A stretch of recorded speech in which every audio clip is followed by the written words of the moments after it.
Les salons professionnels sont enfin de retour. Notre excellent confrère Le Courrier du Meuble a d'ailleurs consacré sa dernière une à ce sujet. Dès la rentrée de septembre, l'agenda sera bien rempli pour tous les acteurs des marchés de l'habitat, dont la cuisine. En effet, en ce qui concerne votre secteur, 2 salons professionnels auront lieu cette année. Le SADEC, qui se tiendra du 1er au 4 octobre, et Esprit Cuisine, organisé dans le cadre d'Esprit Meuble, du 20 au 23 novembre 2021, dans le pavillon 1 du parc des expositions de la Porte de Versailles. Alors ne tournons pas autour du pot, ça n'est plus un secret pour nombre d'entre vous. Il y a quelques temps encore, ces 2 salons étaient en discussion pour envisager un éventuel rapprochement et se tenir simultanément. Or, à la grande déception de certains acteurs du marché, les discussions en question n'ont pas abouti, il y aura donc 2 événements distincts. Maintenant la question, et je pense qu'elle est légitime, se pose, y a-t-il de la place pour 2 salons professionnels dédiés à la cuisine, et qui de surcroît se tiendront cette année à des dates très rapprochées? Je ne prétends pas avoir la réponse.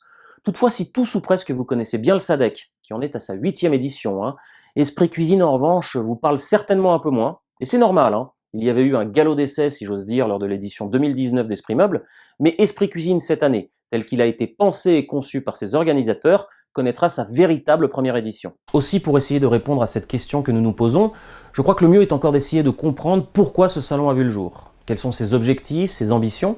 À cette fin, nous nous sommes entretenus avec Gaëtan Ménard, cofondateur et président d'Esprit Meuble, qui a accepté de répondre à toutes nos questions sans détour et qui, vous allez l'entendre et le voir, parle beaucoup de convergence lorsqu'il évoque la genèse et la philosophie d'Esprit Cuisine.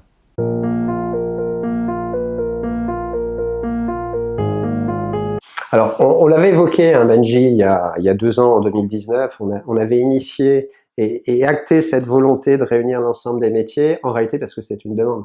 C'est-à-dire que la croyance très profonde, c'est de se dire qu'il y a beaucoup plus à gagner à faire tous ensemble que par secteur isolé. Pour mémoire, la genèse d'Esprit Meuble, ce sont 3 industriels, nous sommes réunis, notre profession n'avait plus de salon, et on a réuni les métiers de la literie, les métiers du meuble, les métiers du siège, les métiers de la déco, avec cette logique de se dire, finalement, on a toute une partie des clients qui sont en commun, et pourquoi pas mettre en commun notre énergie et notre talent pour tout simplement faire un événement qui soit beaucoup plus grand et beaucoup plus qualitatif.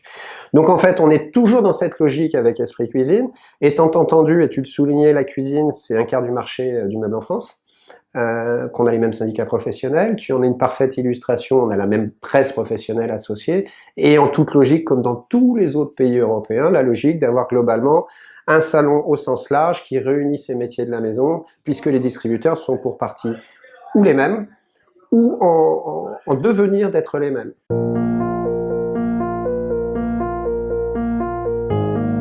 Si je prends d'abord le sujet de l'univers historique d'Esprit Meuble, on a près d'un de nos distributeurs sur 5 qui a aussi une activité cuisine qui ne vient qu'à un seul salon qui est Esprit Meuble.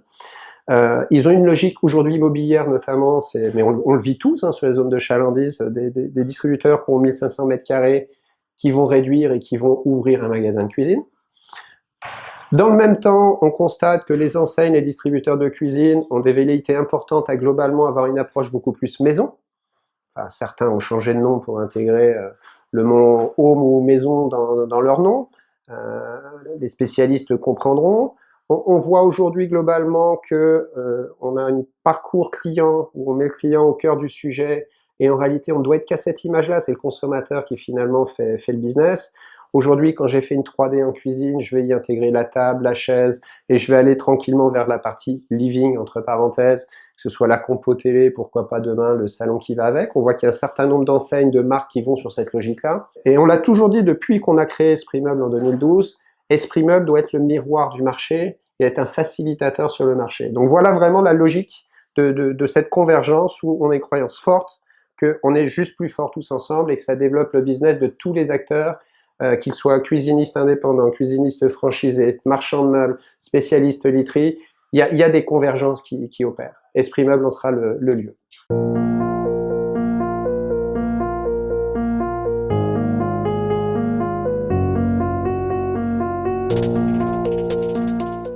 Je crois que ça traduit ceux qui n'ont pas encore eu le bonheur et la chance de venir à Esprit Meuble. C'est extrêmement réducteur. Aujourd'hui, Esprit Meuble, d'abord pour mémoire, c'est à la fois le meuble effectivement, mais aussi le siège, mais aussi la literie, mais aussi la déco.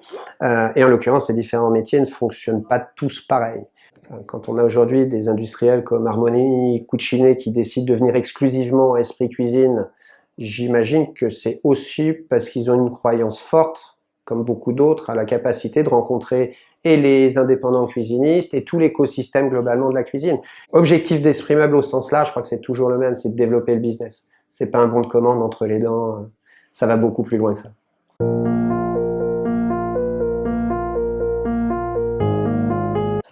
Alors, ce sujet de la convivialité, c'est en fait d'abord un cœur de valeur à Esprit Meuble. Pour mémoire, les valeurs d'Esprit Meuble depuis 2012, c'est business, convivialité, partage et innovation. En réalité, cette logique de convivialité, c'est que quand on a imaginé ce salon, notamment avec mon associé et ami Alain Liot, président des Meubles Cellio, on avait une page blanche. De cette page blanche, on s'est dit, voilà, qu'est-ce que nous souhaitons faire vivre à nos visiteurs, distributeurs, qui va nous mettre dans les meilleures dispositions possibles pour faire du business. Et en fait, on a fait quelque chose qui est raisonnablement simple, c'est de se dire, on va leur faire vivre la même chose que si on les accueillait dans nos usines ou dans nos entreprises. Et en général, quand on accueille un client dans nos entreprises, on lui prend son vestiaire, on le laisse rentrer, on va lui offrir à manger le midi, on va lui offrir un verre s'il a envie d'avoir un verre, on va s'occuper de lui le soir si c'est nécessaire, et on va faire tout ça et avec cœur et gratuitement. Et bien, Esprit Meuble, c'est exactement la même chose. Ça veut dire que nos visiteurs sont nos invités et qu'ils sont accueillis, ils n'ont pas à mettre la main à la poche pendant tout le salon. Il me semble qu'aujourd'hui, un événement qui ne porte pas cette convivialité, nous, c'est dans notre ADN, donc c'est une évidence. Je crois que ça ne l'est pas pour tout le monde. Et je pense que ces événements-là ont quelques soucis à se faire, tout métier confondu. Et ça contribue à une chose, il ne faut pas se tromper. On est là pour faire du business. Et la première valeur d'Esprit Meuble, c'est de mettre les conditions du business. Mais il me semble, moi, qu'on fait beaucoup plus de business, notamment dans nos métiers de la maison, quand on a plaisir à le faire. Donc Esprit Meuble se veut être un écrin pour ça, tout simplement.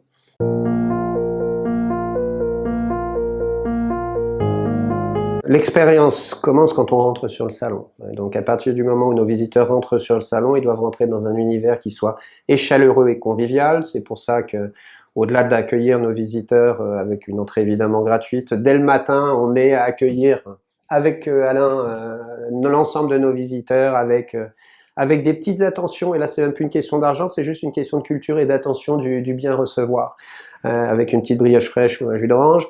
Ensuite, ils rentrent dans le salon, et je tiens quand même à le dire, la première qualité de l'ensemble de nos secteurs, c'est d'abord la qualité de nos exposants, parce qu'on a des qualités de stand et de scénographie qui sont extraordinaires. Et on se doit d'être dans la même verve. Vous trouverez cette année une grande place du village de 1200 mètres carrés. C'est l'endroit où on distribue à la fois des cafés, des boissons, du champagne toute la journée pour ceux qui le souhaitent, mais c'est aussi le lieu où on donne à manger à tout le monde tous les midis. C'est également le lieu où ont lieu les happy hours le soir pour ceux qui ont envie de sortir un petit peu du contexte du stand pour développer une autre nature de relation avec leurs clients, avec de la convivialité. C'est le lieu où le lundi soir, on fait une soirée de 2500 personnes où tous les acteurs des stands, que ce soit les équipes commerciales, les dirigeants, se retrouvent avec à la fois les patrons d'enseigne, qui pour une grosse partie sont aussi exposants, Esprit Meuble pour mémoire, et avec tous leurs clients. L'idée, c'est vraiment d'avoir une fête fédératrice où l'ensemble des métiers de la maison se retrouvent. Et au passage, cette année, ce seront ou les danseuses du Lido ou les danseuses du Moulin Rouge qui viendront animer la soirée. Pourquoi? Parce que c'est aussi le plaisir d'être à Paris quand on est à Esprit Meuble, Esprit Cuisine.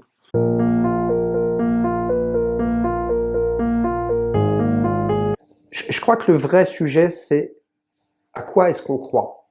Si on pense un moment, et ce qui est notre conviction profonde, qu'il y a un enjeu à ce que l'ensemble des métiers fonctionnent ensemble et que ça enrichira chacun des acteurs, c'est ce qu'il faut faire. Il ne vous aura pas échappé que ça fait plus de 2 ans que nous portons ce discours-là avec beaucoup de croyances. L'avenir ne peut aller de notre point de vue que dans cette direction de convergence des différents métiers, puisque ce sont les mêmes acteurs pour partie, et qu'il y a beaucoup plus à gagner à le faire qu'à pas le faire. Et c'est la vraie année 1 2021, l'année 2022 sera encore meilleure, la 2023 sera encore meilleure, et évidemment qu'on s'inscrira dans le temps, comme dans tout ce qu'on a toujours fait à Esprit Meuble d'ailleurs.